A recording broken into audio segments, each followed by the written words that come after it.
Bem-vindos, queridos e queridas internautas, irmãos de Ideal Espírita, também bem-vindos a essa transmissão ao vivo aqui pelos canais da internet, nossos outros irmãos, que porventura sejam de outros segmentos religiosos, que todos nós possamos ser envolvidos agora pelas energias amorosas do coração de Jesus e que todos nós saímos daqui dessa live promovida pela União Espírita Cristã, em parceria com a Rede Amigo Espírita, levando em nosso coração a paz, o equilíbrio e a serenidade. Que os momentos passaremos juntos aqui, refletindo com relação ao tema depressão sob a ótica espírita, depressão na ótica espírita, possa efetivamente nos auxiliar, compreendendo melhor o assunto, poder atuar com mais precisão no combate a essa tão grave doença. Momento que passamos, extremamente delicado, um momento onde a psicosfera da morte, do medo, se fazem extremamente presentes. Talvez, por certo, a doutrina espírita, com as suas colocações, possa nos ajudar na compreensão desse tema e na resolução, de alguma maneira, dos seus reflexos, dos seus resultados. Nós vamos começar essa live fazendo uma leitura preparatória que nós separamos aqui do livro Via de Luz, da psicografia de Francisco Cândido Xavier e autoria espiritual de Emmanuel. E a lição que nós reservamos é de número 123, que tem como título Amargura. E o benfeitor espiritual, para introduzir esse tema, ele vai buscar uma fala de Paulo de Tarso, escrevendo a carta aos Hebreus, em seu capítulo número 12, no versículo 15, que diz assim: tendo cuidado de que ninguém se prive da graça de Deus e de que nenhuma raiz de amargura brotando vos perturbe e por ela muitos se contaminem. Em cima desse texto vem as reflexões. Para bem servir ao Senhor, não é razoável marchemos ao longo do trabalho honroso à maneira de cooperadores lacrimosos e descontentes. A mágoa, muitas vezes, traduz desconfiança e deslealdade. O coração operoso e confiante nunca perde o otimismo, colocando-se, antes de tudo, à frente do infinito e da eternidade. Há dificuldades e problemas? Prossigamos em serviço e o Mestre Divino oferecer-nos a solução. Há sombras? Lembremos-nos de que não existem nuvens eternas, porque o centro da criação é luz imperecível. Há quedas? Estejamos convictos de que o reerguimento não se fará esperar. O dever do trabalhador é continuar a tarefa que lhe foi conferida, tanto quanto a obrigação do servo fiel é marchar na realização do programa de quem lhe concedeu a bênção do serviço edificante. Tenhamos em mente que, em favor do êxito geral de nosso esforço, é imprescindível o incessante combate às raízes de amargura no coração.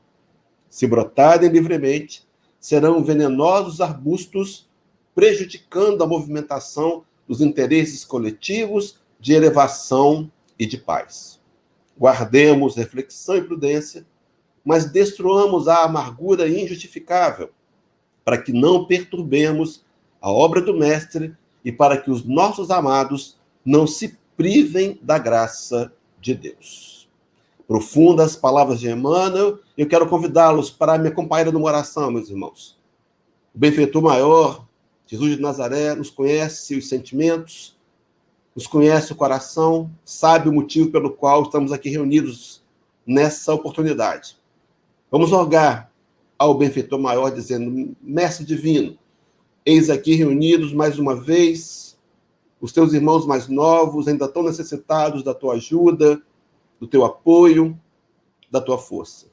Nós rogamos, Senhor, que tu possas nos contemplar com os eflúvios de luz que emanam do teu coração e fazer desse momento um momento de profundas reflexões que venham a nos impactar o coração e a mente, a fim de que saímos daqui, dessa live, levando em nosso coração o desejo renovado de prosseguirmos sempre na busca pelo automelhoramento, por corrigir-nos as sombras do ontem e trabalhar intensamente para que a luz que está em nós possa avançar e brilhar. Envolve-nos, Senhor, a cada um internauta, que todos nós possamos sair daqui levando o nosso coração à paz. Assim, Senhor, com essa prece, pedimos permissão para dar por iniciada essa tarefa de transmissão pública virtual de palestra aqui pela União Espírita Cristã. Que assim seja, graças a Deus. Muito bem, meus irmãos, nós temos alguns amigos que trabalham na área da saúde mental e em conversas nos alertaram de que nunca trabalharam tanto. O momento é o momento onde a doença da depressão tem ressurgido intensamente. Mas qual é a visão espírita? Qual é o contributo espírita para nos ajudar a, entendendo depressão, de alguma maneira, procurar atuar e vencê-la? Para começar, então, a trabalhar, qual seria a ótica espírita? Meus irmãos, eu quero afirmar que a ótica espírita é a ótica da consolação. No Evangelho segundo o Espiritismo, no capítulo 6, eu quero trazer o texto, um recorte dele. Allan Kardec vai afirmar no item 4 de que o Espiritismo é aquele consolador prometido por Jesus no Evangelho de João, no seu capítulo 14. A função do Espiritismo, consolar. A parte do texto que eu quero citar está no capítulo 6, item 4, começa dizendo assim, falando desse consolador. O Espiritismo mostra a causa dos sofrimentos nas existências anteriores e na destinação da Terra, onde o homem expia o seu passado. Vejam, meus irmãos, acompanhem comigo o raciocínio centrado de Allan Kardec. Então, a Terra é um mundo de provas e expiações, migrando a minha verdade aceleradamente para ser regenerado, mas ainda onde a presença da dor e do sofrimento se faz naturais. Conversávamos nos bastidores com o nosso irmão Anderson, que está nos apoiando aí nessa transmissão, nos lembrávamos da fala do cardeal Nicolas Madalene, lá no Evangelho segundo o Espiritismo, capítulo 5, onde ele vai afirmar que a felicidade ainda não é deste mundo. Mas segue o texto de Kardec no capítulo 6. Prossegue dizendo, o Espiritismo mostra o objetivo dos sofrimentos, apontando-os como crises salutares, que produzem a cura e como meio de depuração que garante a felicidade nas existências futuras. No final da palestra, eu quero apresentar uma mensagem de Joana de Ângeles, onde ela, trabalhando o chamado poder de síntese, ela vai resumir com muita precisão os motivos pelos quais hoje enfrentamos dificuldades e dores. Mas voltemos a Kardec. Prossegue o codificador dizendo, o homem compreende que mereceu sofrer e acha justo o sofrimento.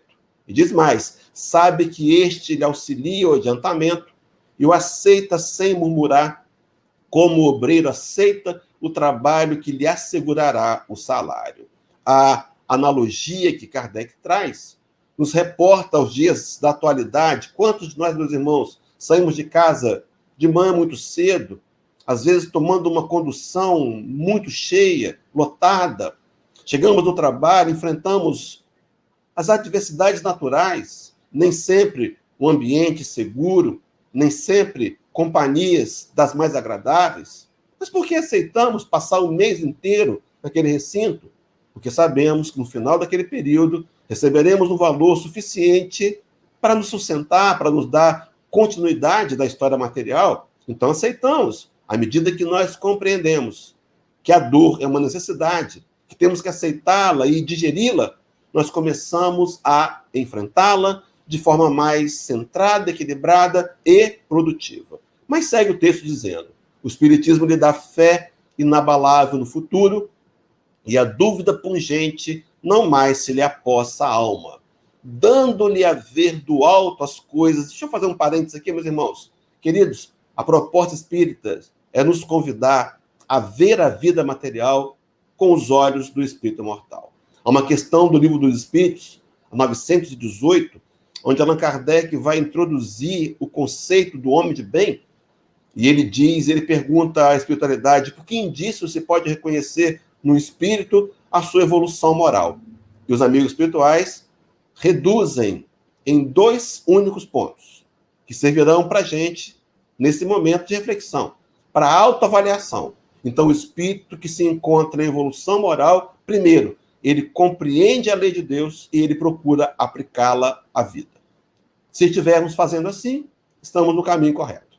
Mas ainda vai dizer no segundo ponto, o segundo indício, ele antecipadamente vivencia a vida futura. Então ele está encarnado, passando pelo mundo das matérias, consciente que é um espírito, e nesse momento ele atua na vida física como se fosse espírito, dando-lhe a ver do alto as coisas, para sair Kardec. A importância das vicissitudes terrenas some-se no vasto e esplêndido horizonte que ele o faz descortinar. E a perspectiva da felicidade que o espera lhe dá a paciência, a resignação e a coragem de ir até o termo do caminho. E conclui dizendo assim: assim o Espiritismo realiza o que o Consolador, o que Jesus disse do Consolador prometido: conhecimento das coisas, fazendo que o homem saiba de onde vem, para onde vai e por que está na terra. E fecha dizendo: atrai para os verdadeiros princípios da lei de Deus e consola pela fé e pela esperança. Então, a função, a visão espírita, a ótica espírita é consolar. Sim, o Consolador prometido tem a função primária de nos consolar. A proposta dessa manhã, abrangendo aqui tão somente a questão da depressão, poderia ser desdobrada, mesmo em qualquer assunto que nos forem apresentados. Na ótica espírita, eles sempre terão que nos trazer consolação. Essa é a grande proposta. E a consolação virá pela instrução. A pergunta é: consolar como? Vamos lá, meus irmãos. Livro dos Espíritos, sua parte inicial, chamado Prolegômenos. Lá está dito que será através da instrução e do esclarecimento. Meus irmãos, muitas vezes nós podemos estar até bem instruídos, mas não estar esclarecidos. Esclarecimento significa trazer luzes, clarear. Mas será impossível estar esclarecidos se não buscarmos a instrução. Daí o Espírito de Verdade ter nos dito, nos ordenado, capítulo 6, item 5, do mesmo Evangelho segundo o Espiritismo, dizendo: espíritas, amai-vos. Eis o primeiro ensinamento, meus irmãos, o maior de todos. Não estamos aqui por acaso, nem nessa live, nem nesse planeta, nem nessa vida, nem nessas famílias. Estamos aqui para aprender a amar, é o grande, maior objetivo. Mas o benfeitor completa dizendo: espíritas, instruí-vos, eis o segundo ensinamento. Meus irmãos, é preciso reservarmos tempo, com cuidado, com disciplina, com planejamento, para estarmos em dia com a leitura e participando agora de lives e também de estudos virtuais que as casas a que pertencemos possam estar nos proporcionando. Mas através da instrução e do esclarecimento virá o consolo. Mas será que haveria um consolo com relação à depressão? Claro que sim, meus irmãos. E vamos apresentá-lo aqui, inclusive, trazendo na parte final uma metodologia, 3 pontos de como podemos fazer para conquistar resultados consoladores com relação à depressão. Então, o tema prossegue. A depressão na ótica espírita. Eu queria trazer, inicialmente, uma pergunta de Allan Kardec, no Livro dos Espíritos, na questão 255. Veja, meus irmãos, que pergunta fundamental para a gente entender a depressão. A pergunta é do codificador: quando um espírito diz que sofre, de que natureza é o seu sofrimento? Veja, meus irmãos, a resposta: angústias morais, que o torturam muito mais dolorosamente do que todos os sofrimentos físicos. Torturas, angústias morais são as dores do espírito. Nos apegando a partir dessa revelação, vamos a François de Geneve, Evangelho segundo o Espiritismo, capítulo 5, item 25. O benfeitor espiritual exprime um raciocínio que eu vou colocar aqui em forma de gráfica. Começa dizendo assim, falando de melancolia. Na verdade, nos dias de Kardec, não se utilizava a terminologia depressão, não existia a terminologia. Mas a doutrina espírita, abrangendo todos os setores que o homem necessita conhecer, falava de melancolia, e melancolia era e é um sinônimo de depressão. François de Geneve vai afirmar que essa melancolia, ela é fruto de uma condição moral. Veja, meus irmãos, a partir daqui, que raciocínio. Essa condição moral nos mostra que somos ainda espíritos comprometidos diante da lei. Somos espíritos devedores. Meus irmãos e minhas irmãs, não nos enganemos com falsos discursos. Como diria Tiago, no capítulo 1, versículo 22 da sua carta. Nós todos somos devedores. Há uma fala de Joana de Ângeles, diante da tumba de Francisco de Assis, onde ela vai nos adjetivar numa mensagem por meio de Valdo Franco, chamado Irmão de Jesus, onde ela vai nos dizer que nós somos os devedores, nós somos os pobres filhos do Calvário. Devedores que somos, é claro que por conta disso nos habilitamos, nos qualificamos a habitar o mundo de provas e expiações. Meu irmão, minha irmã, não se aborreça comigo, não. Não estamos aqui por acaso. Estamos aqui porque merecemos. Fizemos por onde? E o resultado disso é uma encarnação no mundo onde eu preciso passar por provas e expiações. Essas provas e expiações podem nos levar a dois momentos. A primeira, entendendo essa realidade de provas e expiações, nós podemos ter uma vaga tristeza, uma espécie de apatia, sentir a vida amarga, sentir uma infelicidade. Sentimentos esses que poderiam e poderão nos levar, meus irmãos, a aspirar uma vida melhor de felicidade e liberdade. Então, aquela dor, aquela dificuldade, resultado das escolhas equivocadas do ontem, nos recolocando, nos fazendo sentir os resultados para repensarmos ações, plantarmos diferente e colhermos melhor. O que acontece é que, ao invés disso, muitos companheiros podem se revoltar. Há duas falas importantes. A primeira delas eu quero apresentar aqui é Salmos 42, versículo 2, chamado Salmo dos Filhos de Corá. Lá está dito que a minha alma tem sede de Deus, do Deus vivo. Até quando, Senhor, ficarei afastado da tua face? O anseio da alma de estar perto de Deus. No capítulo 25 do Evangelho segundo o Espiritismo, item de número 2, também está dito lá que Deus colocou no homem o desejo incessante pelo melhor. Então, a dor, a dificuldade do momento, meus irmãos, guardem isso. A dificuldade do momento deveriam ser condutores para um trabalho de reformulação moral. Mas o que acontece é que, algumas vezes, ao invés de combater o bom combate, nós nos revoltamos. A posição de revolta, então, de rebeldia, leva o espírito a sentir, cair, como diz François de Geneve. Cai no desânimo, na tristeza e no abatimento. Meus irmãos, desânimo, tristeza e abatimento não seria depressão? Então a depressão é fruto, muitas vezes, da minha revolta, da minha não aceitação, da minha realidade ainda imperfeita e muitas vezes alimentando a baixa estima, que é o ponto básico de qualquer doença emocional, que vai me levar a sentir infelicidade profunda, que também recebe o nome de depressão. Há um livro interessante, recomendo aos companheiros, Salvador Gentili, chamado Depressão, Cura-te a Ti Mesmo. Nesse livro, o escritor ele vai trazer 8 sintomas. 8 sintomas básicos da depressão. E qual é a proposta? Que agora, durante a live, você responda sim ou não, se tem ou não esse sintoma. Depois eu quero trazer um teste. Vamos lá, rapidamente. O primeiro sintoma dos 8 sintomas é a questão da insônia. São os distúrbios do sono. Pode ser insônia, mas pode ser também estar dormindo demais. Então, se você respondeu, você tem insônia? Como é que está o seu sono? Equilibrado? Bem? Ruim? Anote isso. O segundo sintoma comum da depressão é uma tristeza persistente. Muitas vezes sem uma causa real.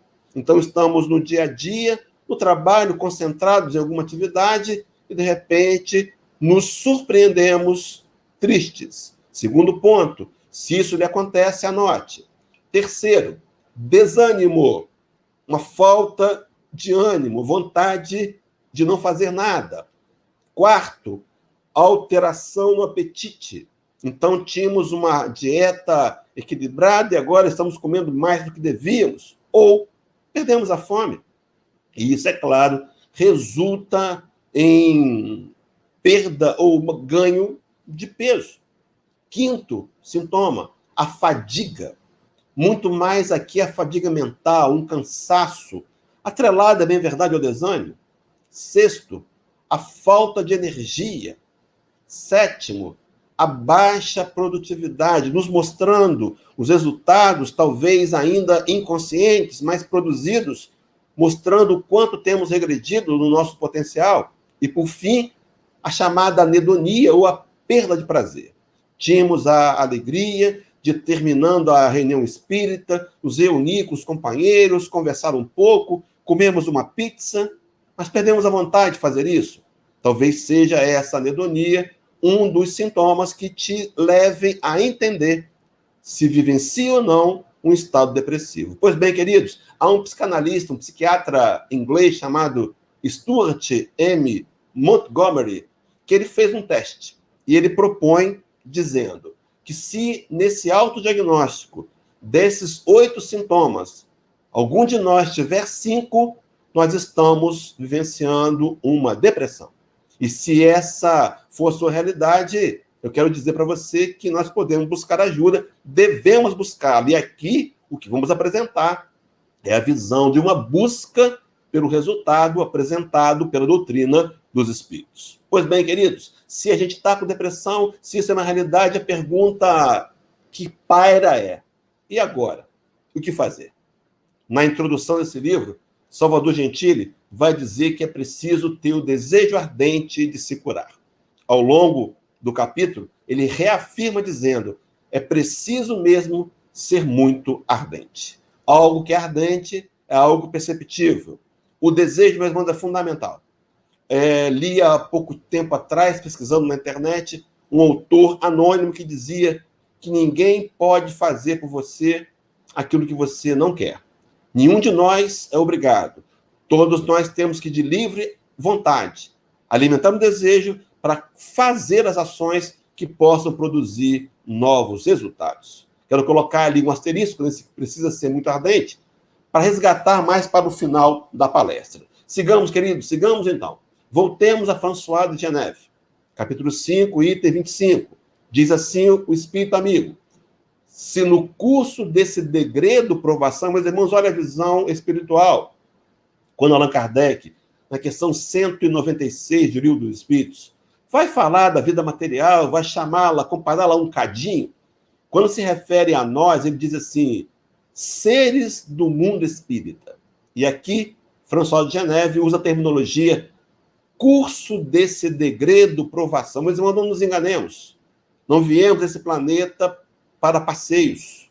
Viemos aqui para um profundo e sério trabalho dentro de nós mesmos. No entanto, a terminologia é adequada. Estamos vivenciando momentos muito difíceis por estarmos no mundo de provas e expiações, e agora, num período de efervescência, transitando a passos largos para nos tornarmos planeta regenerado. Mas segue François Geneve dizendo: exonerando-vos dos vossos encargos, sobre vós desabarem os cuidados, as inquietações e tribulações, sede fortes e corajosos para os suportar. E diz assim: afrontai-os resolutos. Vamos entender que a primeira atitude para vencer qualquer dificuldade, qualquer problema, é encarar de frente, é afrontar e buscar as soluções. Pois bem, no caso da depressão, é preciso enfrentá-la resolutos, através da instrução e do esclarecimento. A gente pode perguntar: mas Hélio, que instrução é essa? Tem específica? Temos.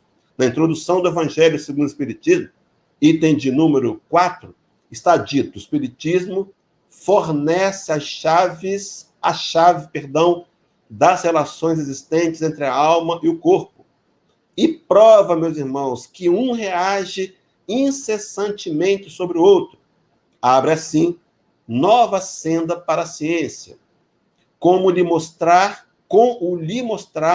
a verdadeira causa de certas afecções, facultando-lhe os meios de combater.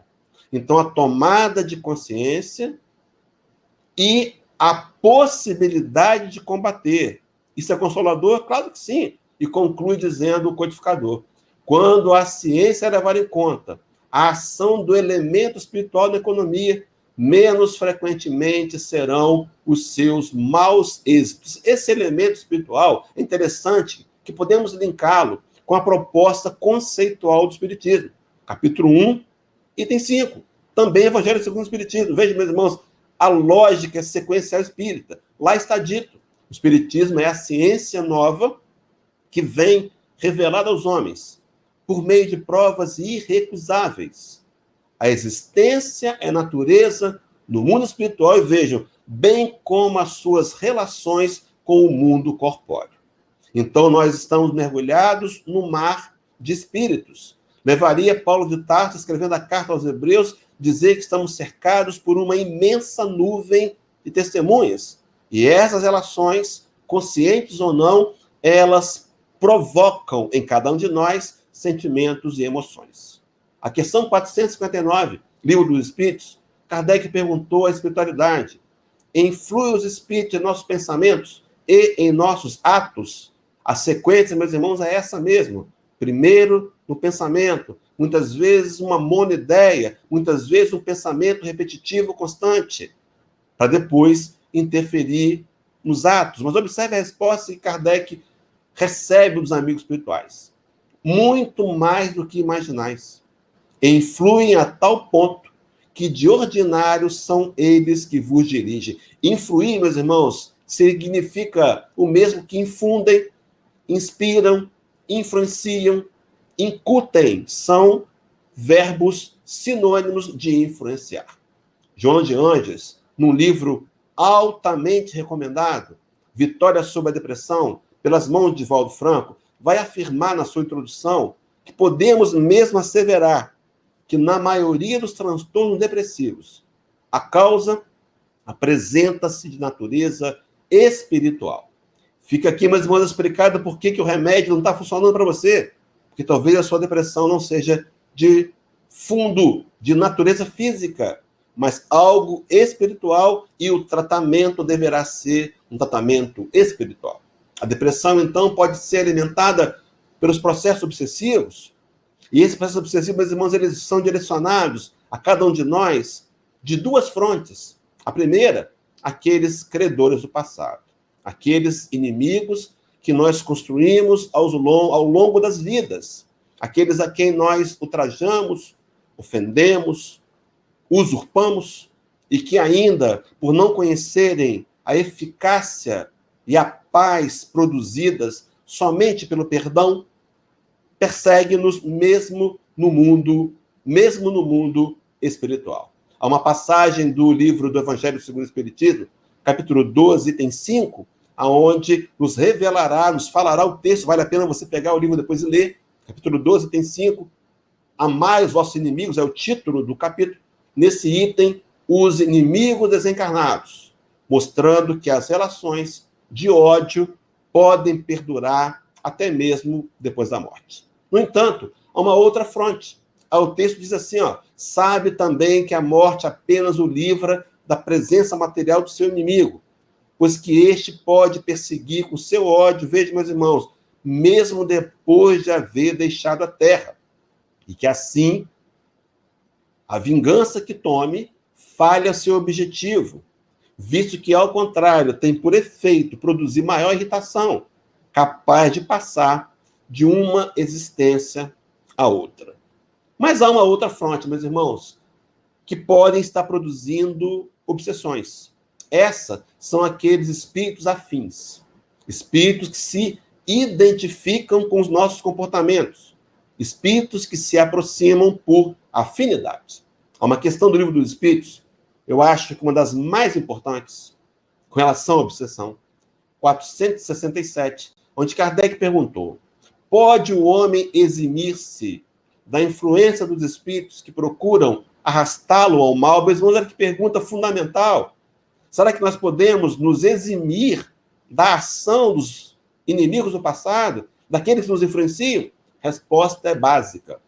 Pode, visto que tais espíritos só se apegam aos que pelos seus desejos os chamam ou que pelos seus pensamentos os atraem. Nós atraímos pelos pensamentos. Nós fazemos sintonias, meus irmãos. Então, a minha sintonia de melancolia pode estar sendo influenciada por inimigos do passado ou espíritos afins. Então, a minha tendência a me manter num nível de tristeza profunda pode estar convidando, chamando outros sofredores para nutrirem comigo e fazerem parte de uma mesma trama. Podemos fazer? O que podemos fazer, meus irmãos, com isso, então? O que podemos fazer com relação a esses companheiros? Nós podemos, de alguma maneira, resolver quebrando, interrompendo a sintonia. Resposta simples. Mas como fazer isso, que é a grande proposta. Vamos apresentar aqui agora, meus irmãos, 3 formas de como podemos fazer para interromper a sintonia e transformar a sintonia interna para o canal da luz, da esperança, para o canal da fé, para o canal do otimismo. Porque isso é possível. Mas primeiro vai passar pelo nosso desejo. Queridos, eu quero começar falando em enfrentar resolutos. Resgatar lá a introdução do livro Salvador Gentili, enfrentar resolutos. É preciso aceitar a verdade de que o nosso momento é de depressão. Se estamos com depressão, admita. Passou a época, meus irmãos, que nós tentávamos mentir para nós mesmos e negávamos qualquer tipo de dificuldades para não nos sentirmos inferiores. Primeiro ponto, resolver qualquer problema na vida, qualquer deles, será a gente admitir. Primeiro, admitir. Pois bem, queridos, avancemos. No livro Problema do Ser, Destino da Dor, na sua terceira parte, que tem como título As Potências da Alma, Leon Denis vai dizer que a vontade é a maior de todas as potências. Meus irmãos e minhas irmãs, só estamos aqui enfrentando, entre aspas, uma certa dificuldade, porque estamos aqui assistindo uma palestra numa tela, muitos no telefone celular, a letra fica pequenininha, quase não dá para ver. Mas por que estamos aqui? Porque tivemos a vontade. Se não alimentarmos a vontade, porque essa vontade é a maior de todas as potências. Veja o que diz a questão 909, Livro dos Espíritos. Eu tenho dito nas lives, para mim, a questão mais emblemática do livro. Allan Kardec faz uma pergunta direta, ele diz assim: poderia sempre o homem, pelos seus esforços, vencer as suas más inclinações? Meus irmãos, olha que pergunta. Não é uma vez ou outra, não, é vencer sempre. E sem a ajuda de ninguém, de entidade alguma, pelos seus próprios esforços. E veja a resposta, meus irmãos: sim. E frequentemente fazendo esforços muito insignificantes. O que lhe falta é a vontade. E ainda remata: com poucos dentre vós fazem esforços. Através da vontade, nós nos seremos levados naturalmente ao esforço e ao trabalho. Então, para começar a resolver a depressão, primeiro ponto, comece a rogar a espiritualidade amiga, peça a Deus que te ajude a ter vontade, para enfrentar resolutos a depressão. Feito isso, o segundo ponto dos 3 a serem trabalhados seria buscar ajuda. Meus irmãos, buscar ajuda é aqui buscar uma ajuda espiritual. É preciso que eu enfrente o autopreconceito. Nós que viemos, eu estou com 58 anos, na minha geração, quando se falava, na minha adolescência ou juventude, de ir a um psiquiatra, as pessoas eram taxadas por loucas. Sim, o preconceito foi vencido. É preciso buscar ajuda terapêutica, sim. Buscar o profissional da área de saúde mental. É preciso buscar, sim. Mas não se esquecer da vertente espiritual e buscar a ajuda espiritual e essa ajuda oferecida na casa espírita. Começamos a atender através do chamado atendimento fraterno. Nós temos um telefone, um plantão da Federativa do Estado do Espírito Santo, 33005000. Voluntários vão atender o seu telefonema 33005000 para começar a te dar uma orientação espírita com relação à busca pelo controle da depressão. Buscar a ajuda espiritual. Mas, meus irmãos, observem bem, sem abrir mão dos demais recursos terapêuticos. Então, não somos habilitados a lhe dar alta de remédios. Não. Somente o médico. Mas eu quero te garantir que o tratamento espiritual vai potencializar o seu tratamento material, físico. E você, em breve, vai diminuir os seus comprimidos e vai conseguir uma melhor estabilidade. Então, primeiro ponto, eu alimento a vontade. Segundo, eu tenho a coragem de buscar a ajuda. E o terceiro, parece até brincadeira, mas não é. O terceiro, meus irmãos, aplicar as orientações com rigor e disciplina.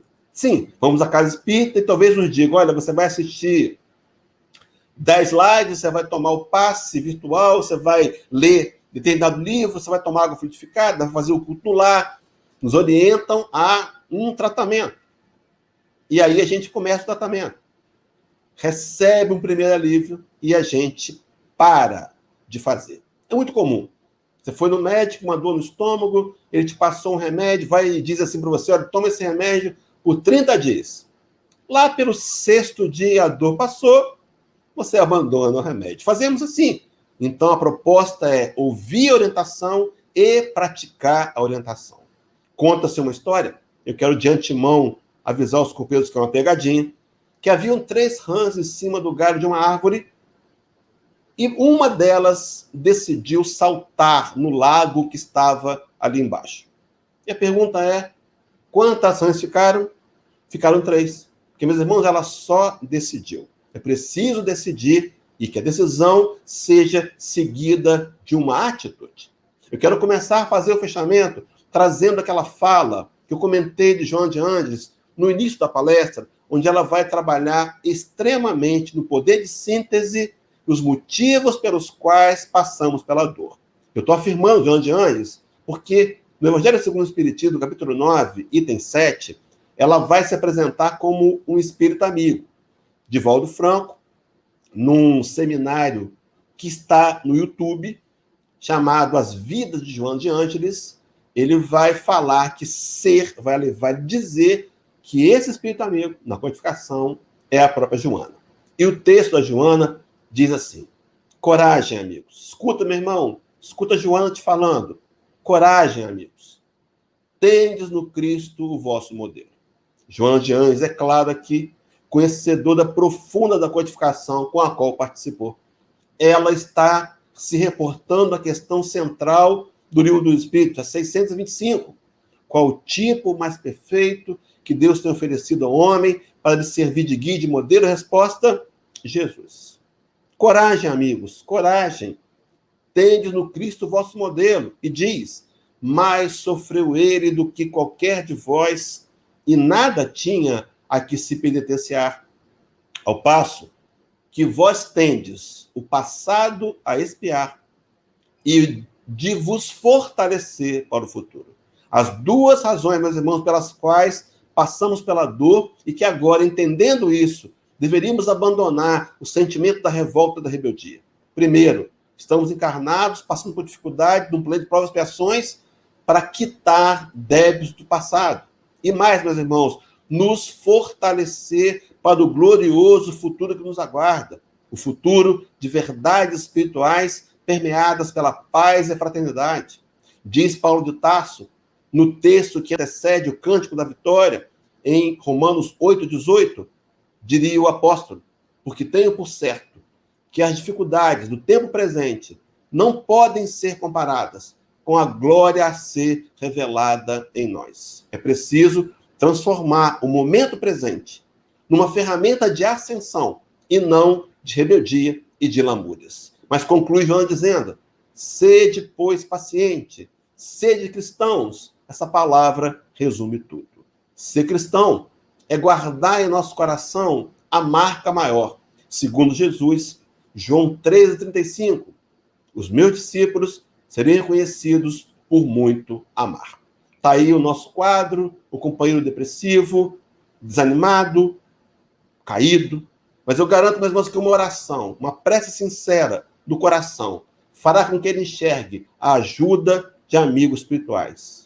Enviados do Cristo, prepostos do Senhor, muitas vezes até ele mesmo, que vai nos reerguer, nos levar, nos tirar desse momento de sofrimento, nos levar e abandonar esse corredor sombrio e doloroso. E nos acolher e nos abraçar amorosamente.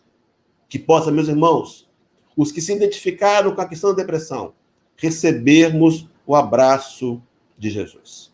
Receber a sua acolhida, receber o seu carinho, sentirmos o seu afeto. O Rabi da Galileia teria dito a Deus, concluindo em João capítulo 10, versículo 16, capítulo 6, muito bem, versículo 39. Nenhum de todos aqueles que o Pai me deu haverá de se perder. A luta do Senhor, a busca do Senhor, meu amigo, minha irmã, é pelo seu coração. Aceitemos a presença do Cristo, sintamos Ele em nós, recebamos do amigo o conforto e o consolo que vem nessa oportunidade, por meio da informação espírita. Que possa Jesus de Nazaré lhe abençoar profundamente. Eu quero convidá-lo para uma prece final, pedir ao Rabi da Galileia, que nos conhece, que nos entende, nos aceita, sabe do nosso momento reencarnatório, das fragilidades, das fraquezas, sabe da nossa dor. Pedir ele dizendo, Senhor, nos envolve. Nós queremos agora sentir as energias profundas do teu coração, que o teu manto de luz possa cobrir cada um dos companheiros internautas que agora nos acompanham, e que essa luz suave, tênue, penetre o nosso psiquismo imortal e traga-nos a serenidade, a tranquilidade, a paz. Que possamos, Senhor, sentir a nossa cabeça em teu ombro, sentir os teus cabelos tocar em nossos rostos, sentir o teu abraço e a tua acolhida.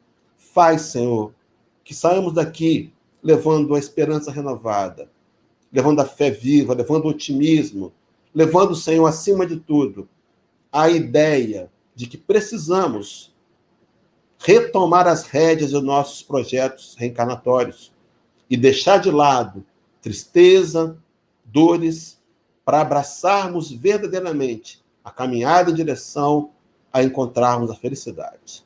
Envolve-nos, Senhor.